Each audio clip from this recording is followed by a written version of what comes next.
Good afternoon, all of you. In last practical, we discussed the preparation of extractions, various preparation of extraction. Now we discuss the preparation of creams. So firstly, we discuss the introduction to the cream. So what is cream? Cream are a homogeneous or semi-solid or viscous preparation intended for a external application to the skin. Cream क्या है?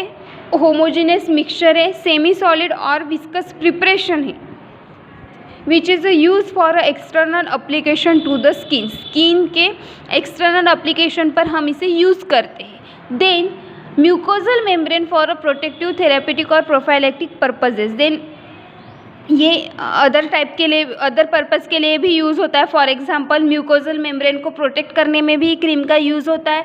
Then उसका therapeutic add भी है. Then prophylactic purpose के लिए भी creams का use किया जाता है. तो ये हो गई हमारी क्रीम. क्रीम क्या है? होमोजीनियस, सेमी सॉलिड और विस्कस प्रिपरेशन है. होमोजीनियस मिक्सचर होता है उसका, और वो सेमी सॉलिड फॉर्म में पाया जाते हैं, और उसका विस्कस प्रिपरेशन होता है. Then which is use for the external application to the skin, और उसका यूज़ होता है external application of the skin. ये हो गई हमारी क्रीम. देन उसका डिस्कस करेंगे हम classification of the cream on the basis of different basis, on the basis of different types. तो first is according to the function. According to function, for example cleansing cream, foundation cream and massage cream. उसके function के द्वारा उसका classification किया है. तो first उसका example है cleansing cream. Then cleansing cream यानी क्या, हम जनरली यूज़ करते हैं मेकअप रिमूवल के लिए. ये हो गई हमारी क्लिनजिंग क्रीम. और फाउंडेशन क्रीम यानी क्या, मेकअप करने के लिए हम एक क्रीम लगाते हैं, वो फाउंडेशन बेस होता है, वो हो गई हमारी foundation cream. Then next is a massage cream. Massage cream यानी क्या, मसाज के लिए जो क्रीम हम यूज़ करते हैं वो हो गई हमारी massage cream. Next is according to characteristics property. Next is according to characteristics properties. For example cold cream, vanishing cream etcetera. Characteristic properties, for example cold cream हम क्यों यूज़ करते हैं? वो क्या करता है हमारी बॉडी में, जब हम लगाते हैं तब कूलिंग इफेक्ट देता है. ठीक है, तो ज़्यादातर हम विंटर में कोल्ड क्रीम यूज़ करते हैं टू मॉइस्चर द स्किन, या फिर ड्राई होने से उसको बचाती है, या फिर कूलिंग इफेक्ट देती है. ये हो गई हमारी cold cream. Then next is according to the nature of the type of emulsion. According to the nature of type of emulsion, nature के हिसाब से जो क्रीम बनाती है, या फिर टाइप ऑफ इमल्शन के बेसिस पे जो क्रीम बनाते हैं, वो अकॉर्डिंग टू दिस कैटेगरी में आती है. Then next is according to therapeutic value. According to therapeutic value, for example insect repellent cream, topical protectant. जो therapeutic value, therapeutic aid produce करता है या फिर यूज़ होते हैं, उसमें ये इंसेक्ट रिपेलेंट क्रीम में आते हैं. For example insect repellent cream, for example Odomos ये हो गई हमारी इंसेक्ट रिपेलेंट क्रीम. ये हम यूज़ करते हैं फॉर एक्सटर्नल एप्लीकेशन के लिए. ये हो गया हमारा क्लासिफिकेशन ऑफ क्रीम्स. सो क्या है क्लासिफिकेशन? फर्स्ट क्लासिफिकेशन क्या है? First is according to the function. उसका एग्जांपल है cleansing cream, foundation cream and massage cream. Then next is according to characteristics property. उसका एग्जांपल है cold cream, vanishing cream etcetera. Then according to the nature और type of emulsion. Then next is according to the therapeutic value. For example insect repellent cream, topical protector. Now the most widely accepted classification is based on a function. ये जो classification हमने दिखा यानी कि देखा है, कौन सा according to their function, then characteristic property, then therapeutic value के हिसाब से जो क्लासिफिकेशन दिया है, इसमें से ज़्यादातर कौन सा यूज़ होता है? फंक्शन के हिसाब से. जो अकॉर्डिंग टू फंक्शन है वो ज़्यादातर यूज़ होता है. According to the function the cream are classified follows. Then according to the function के बेसिस पर और का क्रीम का क्लासिफिकेशन होता है. तो फर्स्ट क्लासिफिकेशन है is cleansing and cold cream. Next is foundation and vanishing cream. foundation and vanishing cream. Then next is a night and massage cream. Next is a hand and body cream, and last is a all purpose and general creams. According to the function के हिसाब से creams का classification और हुआ है. कौन सा है? First is a cleansing and cold cream, then second is a foundation and vanishing cream, then next is a night and massage cream, night cream and massage cream, and next is a hand and body creams. Hand के लिए और body के लिए जो cream produce होती है वो इस कैटेगरी में आती है. And last is a all purpose and general creams, and last is a all purpose and general creams. Now we discuss the first cream, that is the cleansing cream. So what is a cleansing cream? Cleansing cream is required for a removal of facial makeup. cleansing cream किस लिए use होती है? Required किसके लिए होती है? Removal of facial makeup. Facial makeup remove करने के लिए क्लिनजिंग क्रीम का यूज़ होता है. Then surface cream, oil and water balance भी प्रोड्यूस करता है cleansing cream, and mainly from the face and throat. ये ज़्यादातर हम अप्लाई करते हैं फेस एंड थ्रोट पर. ये हो गई हमारी क्लिनजिंग क्रीम. क्लिनजिंग क्रीम यानी क्या? विच is use for the removal of facial makeup. Facial makeup remove करने के लिए हम क्लिनजिंग क्रीम का यूज़ करते हैं. सरफेस क्रीम करने के लिए उसका यूज़ करते हैं, और oil and water and oil soluble soil efficiently के लिए उसका यूज़ करते. बट ये मेनली यूज़ करते हैं इन फेस एंड थ्रोट पर. ये हो गई हमारी cleansing cream. Now we discuss the next cream, that is the cold cream. Cold cream is a emulsion which when applied on the skin. कोल्ड क्रीम क्या है? ऐसा इमल्शन है, वो अप्लाइड करते हैं हम स्किन पर for a cooling affect. Cooling affect देने के लिए हम कोल्ड क्रीम का यूज़ करते हैं. ये कूलिंग इफेक्ट क्यों देता है? ये क्यों प्रोड्यूस करता है cooling effect? Due to the slow evaporation of water present in emulsion. ये क्या करता है? Slow evaporation of water produce करता है इमल्शन में. यानी कि इमल्शन जो रहता है क्रीम का, उसमें क्या करता है? स्लो इवेपोरेशन वाटर प्रोड्यूस करता है. ठीक है, या फिर स्लो इवेपोरेशन ऑफ वाटर उसमें प्रेजेंट रहता है, इसलिए वो कूलिंग इफेक्ट देता है. ये हो गई हमारी कोल्ड क्रीम. कोल्ड क्रीम क्या है? एक ऐसा इमल्शन है कि वो अप्लाइड होता है स्किन पर फॉर एक्सटर्नल यूज़ के लिए, and which produce a cooling effect. और वो क्या करता है? कूलिंग इफेक्ट प्रोड्यूस करता है. कूलिंग इफेक्ट क्यों प्रोड्यूस करता है वो? Due to the slow evaporation of water present in emulsion. Emulsion में जो slow evaporation of water present रहता है, इसकी वजह से वो कूलिंग इफेक्ट देता है. ये कोई हमारी cold cream. Now we discuss the foundation cream. This provide a smooth emollient base और foundation before the application of face powder. Foundation cream क्या है? ये क्या करता है? Smooth and emollient base produce करता है हमारे स्किन पर. ठीक है, ये कब लगाते हैं हम? Before the face powder. Face powder लगाने से पहले हम फाउंडेशन क्रीम का यूज़ करते हैं. वो क्या करती है foundation cream? Smooth and emollient base create करती है हमारी स्किन पर. Then and other makeup preparation यानी कि फेस पाउडर या फिर अदर कोई क्रीम लगाने से पहले हम फाउंडेशन क्रीम यूज़ करते हैं फॉर द यानी कि मेकअप अच्छे से बैठ जाए हमारे स्किन पर, या फिर स्मूथ इमोलियंट बेस प्रोड्यूस करने, हमारे स्किन को बेस प्रोड्यूस करने के लिए हम फाउंडेशन क्रीम का यूज़ करते हैं.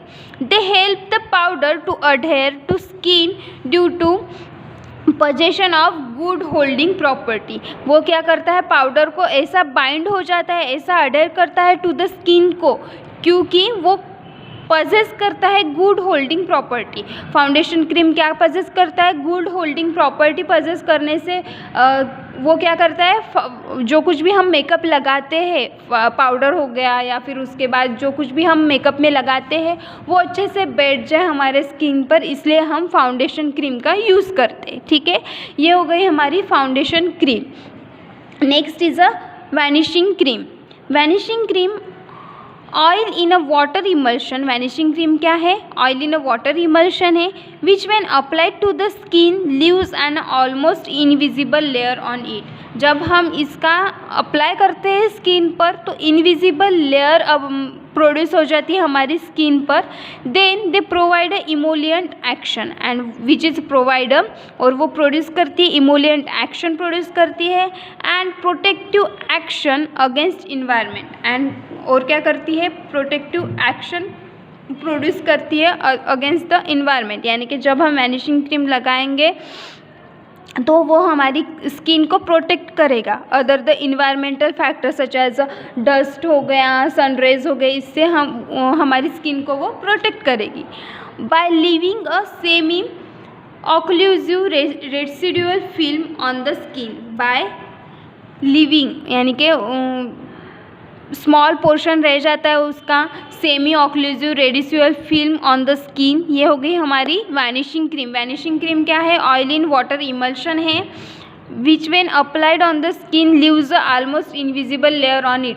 जब हम स्किन पर अप्लाई करते हैं तो इनविजिबल लेयर प्रोड्यूस करती है हमारी स्किन पर और वो प्रोटेक्ट करती है अगेंस्ट द इन्वायरमेंट. ये हो गई हमारी vanishing cream. Next is a storage. Store at a temperature below 25 degrees Celsius unless otherwise directed. Do not freeze. इसका स्टोरेज, ये जो कुछ भी क्लींजिंग क्रीम है, कोल्ड क्रीम है, फाउंडेशन क्रीम है या फिर वैनिशिंग क्रीम एंड अदर कोई भी क्रीम हो, तो उसका स्टोरेज क्या है, बिलो द 25 डिग्री सेल्सियस पर हमको उसे रखना चाहिए. बट डू नॉट फ्रीज, उसको फ्रीज़ नहीं करना चाहिए, बस 25 डिग्री सेल्सियस के बिलो उसको रखना है, उसका स्टोरेज करना है. ठीक है. Next is a labelling. The label states that the cream is a sterile where necessary. Labelling में 3 पॉइंट्स हमें डालने हैं. तो first is that the cream is sterile, ये क्रीम स्टराइल है और ये नेसेसरी है, इस ऐसा डालना पड़ेगा. Then second question is the name and concentration of any added anti microbial preservative, the storage condition. जब हम लेबल बनाते हैं तो फर्स्टली क्या करना चाहिए, 3 स्टेट्स दिए हैं इसमें. तो first state is the cream is sterile where necessary, steam को यानी कि क्रीम को स्टराइल करना है. Then next is a name and concentration of the any added anti microbial preservative. जब हम क्रीम में एंटी माइक्रोबियल प्रिजर्वेटिव ऐड करते हैं तो उसका नेम एंड कॉन्सेंट्रेशन भी लेबलिंग पर होना चाहिए. Then last is a storage condition of the cream. ये हो गया हमारा इंट्रोडक्शन ऑफ द क्रीम. तो क्या क्या देखा हमने इंट्रोडक्शन में, क्रीम की डेफिनेशन, देन उसका classification, then storage and labelling of the cream. Now we discuss the next practical.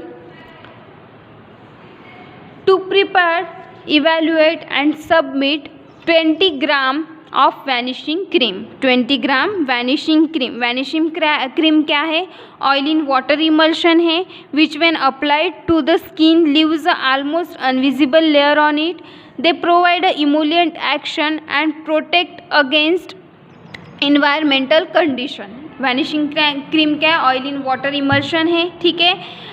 जब हम इसे लगाते हैं तो इनविजिबल लेयर प्रोड्यूस करती है हमारी स्किन में and which is a protective against the environmental factor, environmental condition से वो हमें प्रोटेक्ट करती है. ठीक है. ये हो गया हमारा vanishing cream. Vanishing cream is an oil and water type of emulsion. Oil and water type of emulsion है vanishing cream. Then oil in water emulsion. So what is a oil in water emulsion, पहले तो देख लिया हमने vanishing cream क्या है, oil in water emulsion है. ठीक है. But what is the oil in water emulsion, इसमें क्या होता है, oil globules are disperse into the water. जो ऑयल ग्लोबुल्स होते हैं वो डिस्पर्स होते हैं वाटर में. Oil phase is called as a disperse phase and water is called as a continuous phase. इसमें 2 फेज हो जाती है. आप सबको पता है ऑयल वाटर में सोल्यूबल नहीं होता. ठीक है. अगर हमने वाटर में ऑयल के कुछ ड्रॉप्स डाले तो वो क्या हो जाएंगे, ऑयल ग्लोबुल्स उसके ऊपर ऊपर हो जाएंगे. ठीक है. तो उसमें 2 लेयर फॉर्म होगी, एक तो डिस्पर्स फेज, एक तो कंटिन्यूस फेज. तो डिस्पर्स फेज को क्या बोलेंगे हम, ऑयली फेज. ऑयल फेज जो ऑयल के ग्लोबुल्स होते हैं वाटर के ऊपर, तो वो हो गई हमारी डिस्पर्स फेज. एंड जो कंटिन्यूस फेज हो गई वो हो गई हमारी water. Water is a continuous phase और अ डिस्पर्शन मीडियम. ये हो गया हमारा oil in water emulsion. Then we discuss the formulation of this cream, preparation of cream. तो first ingredient is stearic acid. Stearic acid लेना है आपको 18 ग्राम। Then glycerine लेना है आपको 3 ग्राम। देन लेनोलिन लेना है आपको 2 ग्राम।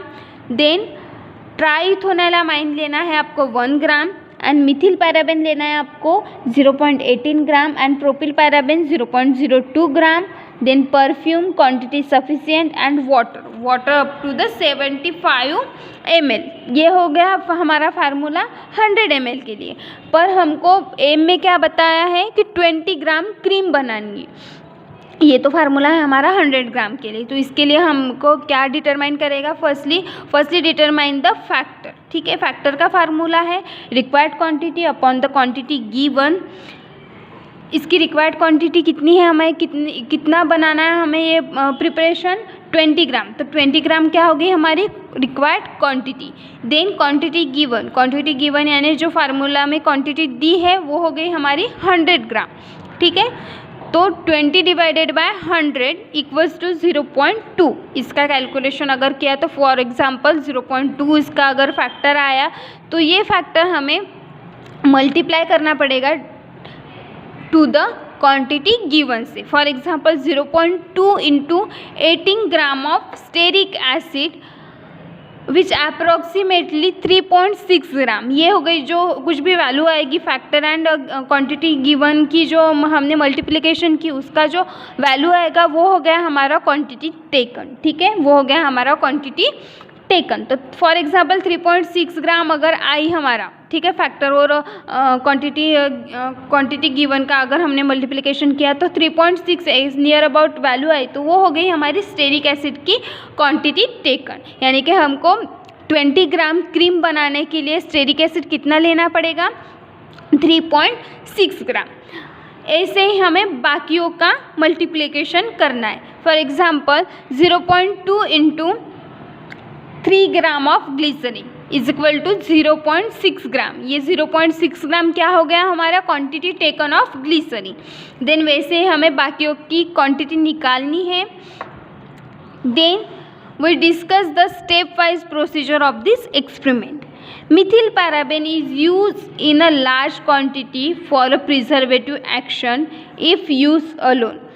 देखो इसमें क्या बताया है कि मिथिल पैराबेन ज़्यादा क्वांटिटी रहती है उसमें फॉर द प्रिजर्वेटिव एक्शन। अगर ये मिथिल पैराबेन हम सिंगली यूज़ कर रहे हैं, अलोन यूज़ कर रहे हैं, एक ही मिथिल पैराबेन यूज़ कर रहे हैं, एक आधी क्रीम में अगर हमने प्रोपिल पैराबेन नहीं डाला सिर्फ मिथिल पैराबेन डाला तो उसकी क्वांटिटी क्या होगी, लार्ज क्वांटिटी हम इसे यूज़ करेंगे। ठीक है, then to reduce the quantity of methyl paraben, a very small amount that is the 0.02% potent propyl paraben is use. अगर हमको ये मिथिल पैराबिन की क्वांटिटी अगर रिड्यूस करनी है, कम क्वांटिटी में डालना है, यानी कि बहुत कम क्वांटिटी में उसको अगर डालना है दैट इज़ द 0.02% अगर हमें क्रीम में डालना है मिथिल पैराबिन तो इसके लिए हमको क्या करना चाहिए, प्रोपिल पैराबिन का यूज़ करना चाहिए। यानी कि दोनों को मिलाकर जो कुछ भी रेशो आएगा वैसे हम दोनों को भी मिलाकर क्रीम बनाएंगे। ठीक है, तो Mithil paraben use with in the propyl paraben is the ratio of 9:1 या फिर 9:1 या फिर 10:1 तक का रेशो हमने रखना चाहिए। ठीक है, देखो इसमें क्या बताया, अगर मिथिल पैराबेन सिंगली यूज़ किया उसके साथ प्रोपिल पैराबेन नहीं यूज़ किया क्रीम के प्रोडक्शन में तो क्या करना चाहिए, मिथिल पैराबेन की क्वांटिटी लार्ज करनी चाहिए, क्वांटिटी ज़्यादा लेनी चाहिए।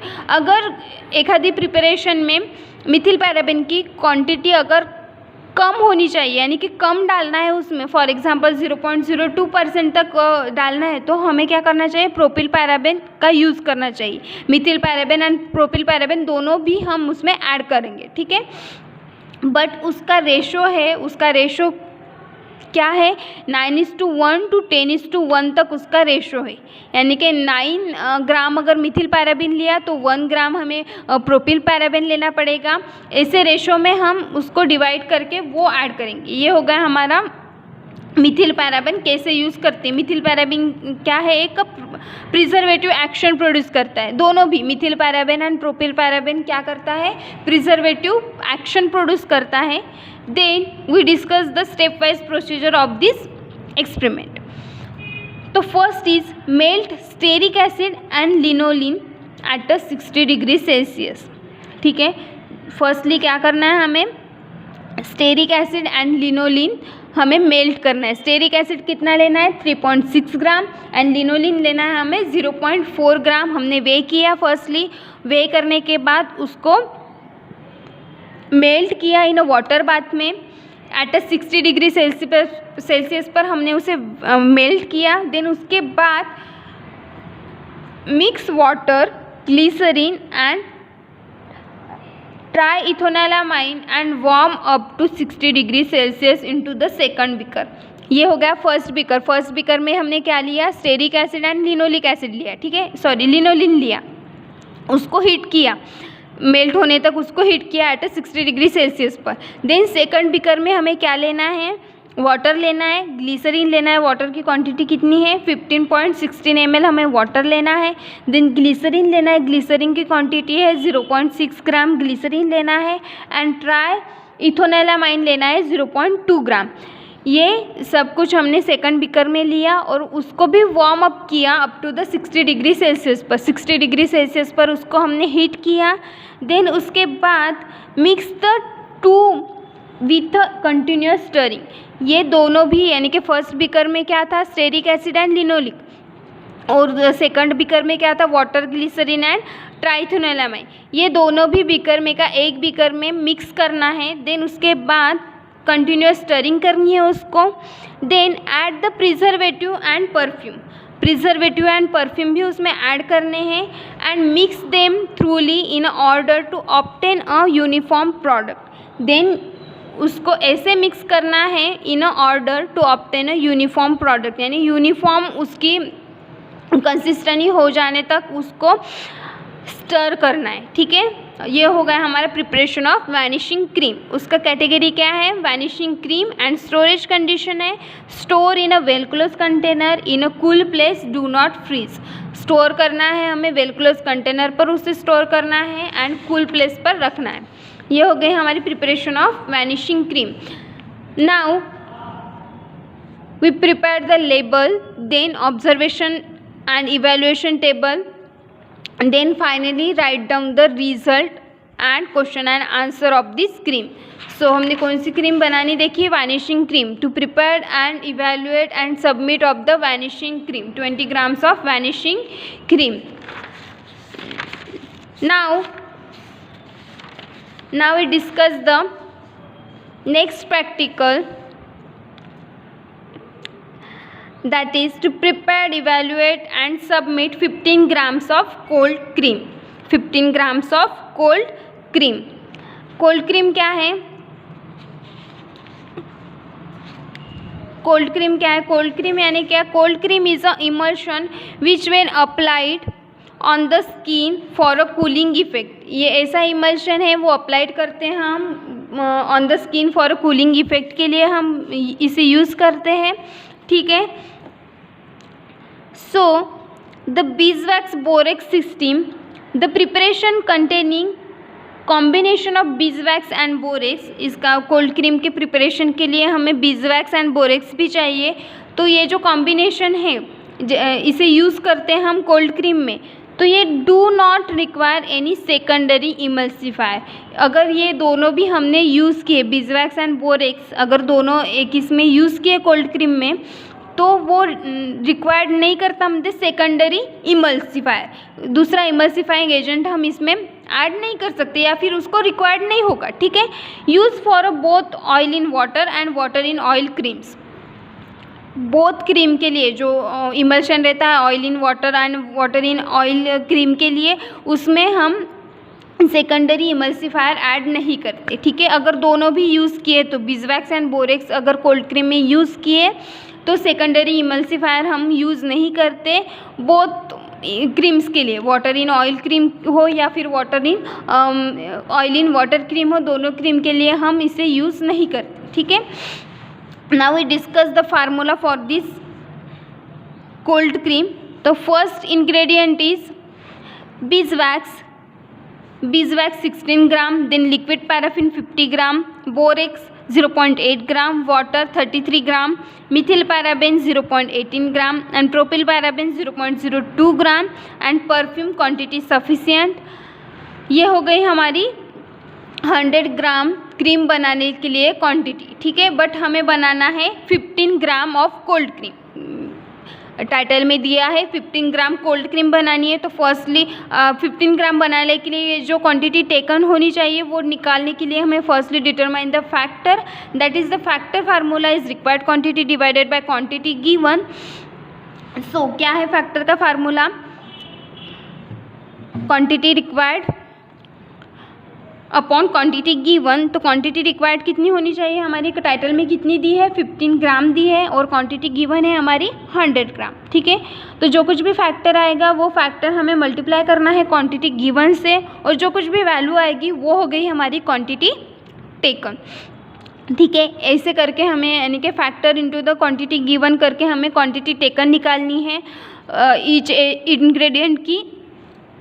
देन उसके बाद हम डिस्कस करेंगे step wise procedure. In this beeswax borax type preparation, borax react with a free fatty acid present in a beeswax and product soft soap which act as a emulsifying agent and emulsifies the oil phase containing a beeswax. ये beeswax borax type का ये जो preparation है जिसमें हम दोनों use करते हैं, बीजवैक्स भी यूज़ करते हैं और बोरेक्स भी यूज़ करते हैं इन्हीं एक ही प्रिपरेशन में। तो वो कैसे रिएक्ट करते हैं? With free fatty acid present in a beeswax and product soft soap which act as a emulsifying agent and emulsifier। वो क्या करते हैं? दोनों ऐसे प्रोडक्ट यानी कि प्रिपेयर करते हैं या फिर ऐसे एक्ट करते हैं कि वो इमल्सिफाइंग एजेंट है, ठीक है। Then the oil phase containing beeswax, mineral oil, paraffin etcetera in the aqueous phase. जो ऑयल फेज होती है बीजवैक्स की that is the mineral oil या फिर पैराफिन हो गया etcetera in the aqueous phase. During the formulation heated aqueous phase in added to oily phase. जो ये हो गई हमारी एक्वास फेज। तो जब हम फार्मुलेशन बनाते हैं तो इसमें क्या करना चाहिए? हीटेड करना चाहिए एक्वास फेज को, वो ऐड करना चाहिए ना ऑयली फेज। जो एक्वास फेज है वो ऐड करनी है ऑयली फेज में। Then addition of oily phase to aqueous phase it result in a clumps formation। अगर हमने इसका वाइस वर्सा किया, ऑयली फेज अगर aqueous phase में ऐड किया तो क्या होगा? क्लम्स फॉर्मेशन हो गए, ठीक है। उसका क्या होगा? क्लम्स फॉर्मेशन हो जाएगा। इसलिए हम क्या करते हैं? फर्स्टली हीटेड करता है एक्वास फेज को, देन उसे ऐड करते हैं ऑयली फेज में। वाइस वर्सा नहीं करना है, ऑयली फेज एक्वास फेज में ऐड नहीं करनी है, एक्वास फेज ऑयली फेज में ऐड करनी है। अगर ऑयली फेज एक्वास फेज में ऐड की तो क्लम्प्स फॉर्मेशन हो जाएंगे, ठीक है। Now we discuss the step wise procedure of this experiment. First is a melt beeswax, liquid paraffin and propyl paraben in order to increasing melting point. Firstly क्या करना है हमें? Beeswax, then liquid paraffin and propyl paraben, इसको हमने melt किया है increasing the melting point, ठीक है। उसको मेल्ट किया इन अ वाटर बाथ में। देन उसके बाद dissolve methyl paraben borax in a water at 75 degree Celsius. Then क्या किया हमने?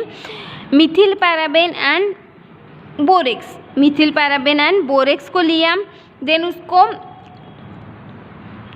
वाटर में लिया, देन उसके बाद 75 डिग्री सेल्सियस पर हमने उसे हीट किया। देन उसके बाद अगर फिल्ट्रेशन की ज़रूरत हो, अगर कुछ फॉरेन पार्टिकल्स उसमें प्रेजेंट है तो फिल्टर करो या फिर filter is required. Then add aqueous phase to oily phase with a continuous stirring. Then add करना है हमको एक्वास फेज। एक्वास फेज कौन सी हो गई हमारी? फर्स्ट जो beeswax, liquid paraffin and propyl paraben हमने मेल्ट किया था वो हो गई हमारी एक्वास फेज, ठीक है। And oily phase Mithil paraben and borax, ये हो गई हमारी ऑयली फेज। तो ये एक्वास फेज ऐड करनी है ऑयली फेज में with a continuous stirring. Then उसके बाद cool with a stirring at a room temperature पर हमें उसे कूल करना है। देन उसके बाद add perfume to preparation at a room temperature. Then lastly हमें क्या ऐड करना है, परफ्यूम ऐड करना है. Then transfer the cream to the container while hot. जब क्रीम थोड़ी सी हॉट रहती है तभी हमें उसे कंटेनर में फिल करना है. Then finally submit. ये हो गई हमारी कोल्ड क्रीम. तो फर्स्टली क्या किया हमने, जो बीजवैक्स होता है, beeswax, liquid paraffin and propyl paraffin, इसको मेल्ट किया. मेल्ट करने के बाद एक बीकर में उसे मेल्ट किया. देन उसके बाद ये हो गई हमारी एक्वस फेज. देन सेकेंडली हमने क्या किया, मिथिल पैराबेन, बोरेक्स, ये दोनों हमने वाटर में ऐड किया और उसको भी हीट किया एट 75 डिग्री सेल्सियस पर. देन उसके बाद हमने एक्वस फेज, ऑयली फेज में ऐड किया with continuously stirring. Aqueous phase यानी बीजवैक्स, लिक्विड पैराफिन का जो हमने मेल्ट किया वो हमें ऐड करना है इन मिथिल पैराबेन बोरेक्स में और वाटर में ऐड करना है. देन उसके बाद हमें कूल करना है at a stirring, with stirring at a continuous stirring at a room temperature पर हमें उसे कूल करना है. देन उसके बाद परफ्यूम ऐड करना है एंड ट्रांसफ़र करना है cream to the container while hot. जब क्रीम हॉट रहेगी थोड़ी सी तभी हमें कंटेनर में उसे फिल करना है. Then which stored in a well close container, which stored in a well close container पर उसे स्टोर करना है.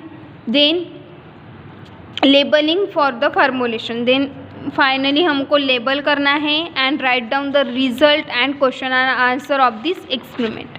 ये हो गया हमारा experiment number 26, that is the preparation of cold cream, 15 gram cold cream.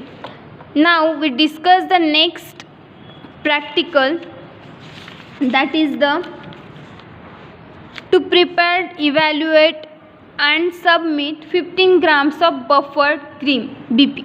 Buffer cream बनानी है. यहाँ पर अभी तक हमने 2 क्रीम बनानी देखी. First is a vanishing cream and second is a cold cream. Now next is a third cream, that is the buffered cream. So buffer क्या है, buffer are a substances which maintain the pH between a specific pH range. Buffer किस लिए हम add करते हैं एखादे preparation में, क्योंकि वो pH को मेंटेन करता है, स्पेसिफिक pH रेंज पर उसे मेंटेन करता है. The range of pH varies for every buffer substances. जो रेंज होती है pH की वो वैरी होती है एवरी बफर सब्सटेंस के हिसाब से. Then importance of pH adjustment in a topical formulation. Importance क्या है pH एडजस्टमेंट का इन अ टॉपिकल फार्मूलेशन में, तो क्या है उसका यूज़, या फिर importance for enhancement of stability of active pharmaceutical ingredient. जो एक्टिव फार्मास्यूटिकल इंग्रेडिएंट होते हैं उसकी स्टेबिलिटी इंक्रीज करती है, इसलिए हम बफर यूज़ करते हैं या फिर pH मेंटेन करते हैं. Then second importance is a decrease skin irritation. जो स्किन इरिटेशन होती है, जो स्किन प्रोडक्शन के लिए हमें बफर मेंटेन करते हैं, pH मेंटेन करते हैं, तो फर्स्ट सेकंड इम्पॉर्टेंस क्या है उसका, डिक्रीज़ करती है स्किन इरिटेशन. स्किन इरिटेशन यानी क्या, इचिंग हो जाएगा, या फिर अगर pH एडजस्ट नहीं किया तो क्या हो जाएगा, स्किन को इरिटेंट हो जाएगा. फॉर एग्जांपल इचिंग हो जाएगा, रेड स्पॉट आ जाएगा, ऐसे हो जाएगा. इसलिए हम क्या करते हैं, pH एडजस्टमेंट करते हैं to decrease the skin irritation. Then next is the to enhance the penetration of active pharmaceutical ingredient. Increase करती है पेनिट्रेशन लेवल, इंक्रीज करती है एक्टिव फार्मास्यूटिकल इंग्रेडिएंट्स की. ठीक है, ये हो गया हमारा importance of pH. Then now we discuss the formula of this buffered cream. So first for buffer cream यहाँ पर 2 क्रीम बनानी है. 2 क्रीम यानी इमल्सिफाइंग ऑइंटमेंट यहाँ पर लगेगा बफर क्रीम के लिए. तो इमल्सिफाइंग ऑइंटमेंट कैसे बनाएंगे उसका भी फार्मूला देखेंगे हम, और बफर क्रीम का भी फार्मूला देखेंगे. ठीक है, तो first is a buffer cream का formula. First ingredient is emulsifying ointment 300 gram. Then disodium hydrogen phosphate decahydrate is a 25 gram.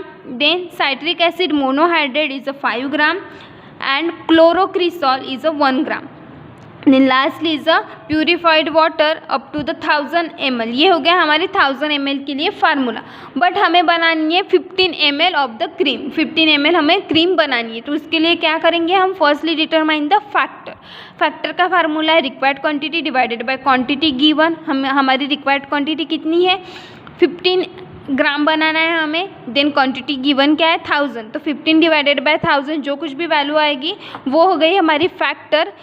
Then factor quantity given निकालने के लिए हमें क्या करना चाहिए, factor into the quantity given. जो कुछ भी फैक्टर निकाला हमने, for example 0.015 into the 300 gram of emulsifying ointment. जो कुछ भी वैल्यू आएगी, फॉर एग्जांपल 4.5 ग्राम, तो ये हो गई हमारी quantity taken for a 15 gram of buffered cream. ठीक है, तो वैसे ही हमें बाकी की क्वांटिटी निकालनी है। देन उसके बाद हमें हमारा फर्स्ट ही इंग्रेडिएंट था इमल्सिफाइंग ऑइंटमेंट। तो इमल्सिफाइंग ऑइंटमेंट बनाने के लिए फार्मूला क्या है, बफर्ड क्रीम में हमें क्या चाहिए, फर्स्ट इंग्रेडिएंट क्या है, इमल्सिफाइंग ऑइंटमेंट। ठीक है, सभी तो प्रेजेंट है हमारे पास, बट इमल्सिफाइंग ऑइंटमेंट प्रेजेंट नहीं है। तो ये इमल्सिफाइंग ऑइंटमेंट बनाने के लिए क्या फार्मूला है, तो वो देखेंगे हम।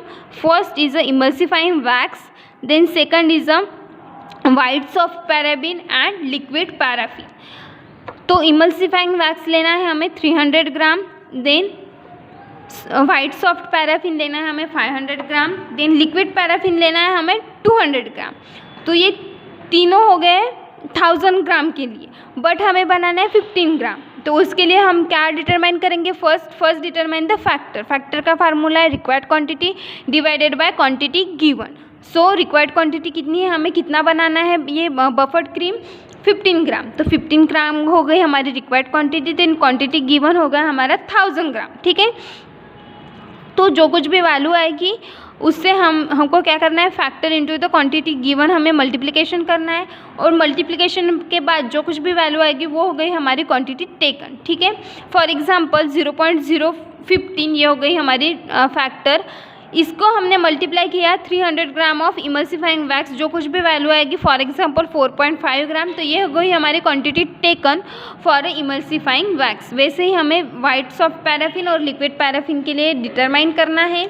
देन उसके बाद we discuss the step wise procedure of this experiment. तो buffer cream is use as a pharmaceutical aid. Buffer cream कैसे यूज़ करते हैं हम, फार्मास्यूटिकल एड के लिए इसे यूज़ करते हैं। देन सिंपली सस्पेंडिंग और dissolving the active pharmaceutical ingredient into this cream can prepare other medicated creams. Emulsifying ointment is used to form a oil in water emulsion. जो इमल्सिफाइंग ऑइंटमेंट होते हैं ये यूज़ होते हैं for the preparation of oil in water emulsion के लिए। Then emulsifying wax is use during preparation of emulsifying ointment. Then emulsifying जो wax होती है ये यूज़ होती है preparation of emulsifying ointment. Emulsifying ऑइंट बनाने के लिए इमल्सिफाइंग वैक्स का यूज़ किया जाता है। Then emulsifying wax is a mixture of stearyl alcohol, sodium lauryl sulphate and purified water. जो इमल्सिफाइंग वैक्स होता है ये मिक्सचर होता है कौन से इंग्रेडिएंट का, उसमें प्रेजेंट रहते हैं cetostearyl alcohol, then second sodium lauryl sulphate and last is a purified water. तो ये हो गया हमारा इमल्सिफाइंग वैक्स। इमल्सिफाइंग वैक्स क्या है या फिर बफर्ड क्रीम क्या है, बफर्ड क्रीम ये फार्मास्यूटिकल एड के लिए यूज़ की जाती है and simply suspending or dissolving the active pharmaceutical ingredient into this cream can be prepared other medicated cream.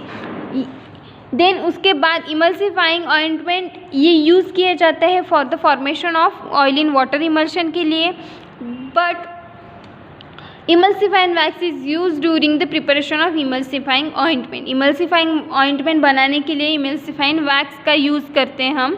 ठीक है, तो इमल्सिफाइंग वैक्स में क्या क्या प्रेजेंट रहता है, इमल्सिफाइंग वैक्स के मिक्सचर में सिटोस्टेरिल अल्कोहल प्रेजेंट रहता है, सोडियम लाउरिल सल्फेट प्रेजेंट रहता है और प्यूरिफाइड वाटर प्रेजेंट रहता है। ठीक है, ये हो गया जस्ट बफर क्रीम का इंट्रोडक्शन या फिर principle of this experiment.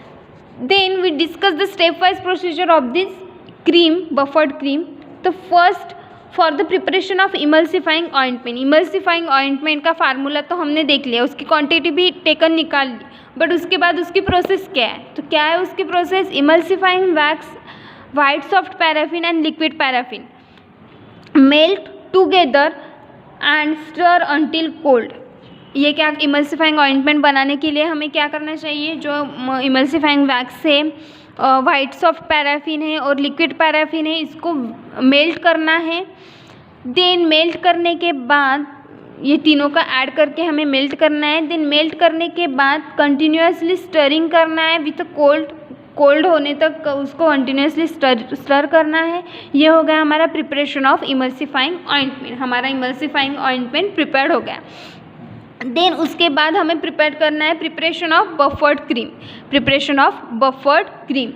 Melt the emulsifying ointment with the aid of gentle heat, ये जो हमने इमल्सिफाइंग ऑइंटमेंट प्रिपेयर किया है उसको मेल्ट करना है विथ जेंटल हीट से।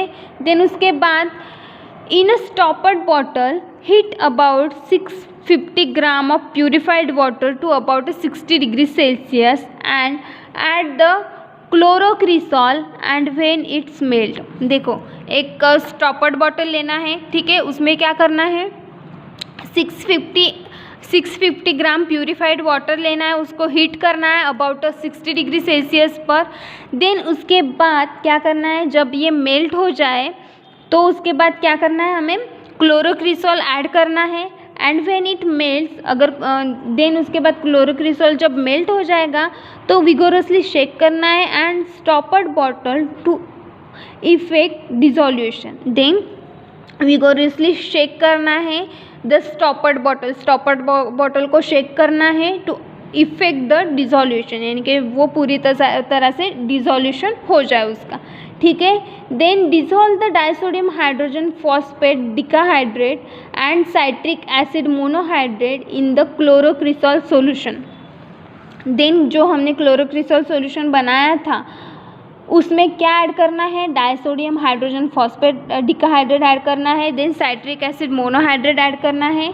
Then add the aqueous phase to the melted ointment with both are the about 60 degree Celsius, ठीक है।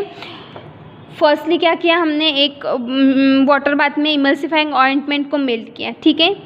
देन सेकंड स्टॉपर्ड बॉटम में क्या क्या लिया हमने, 650 ग्राम प्यूरिफाइड वाटर लिया, देन उसको हीट किया अबाउट 60 डिग्री सेल्सियस पर। देन उसमें ऐड किया क्लोरोक्रिसॉल एंड व्हेन इट मेल्ट्स, जब क्लोरोक्रिसॉल ऐड किया और जब वो मेल्ट हो जाएगा तब हमें स्टॉपर्ड बॉटल को विगोरसली शेक करना है टू द डिसोल्यूशन के लिए, टू अफेक्ट द डिसोल्यूशन के लिए।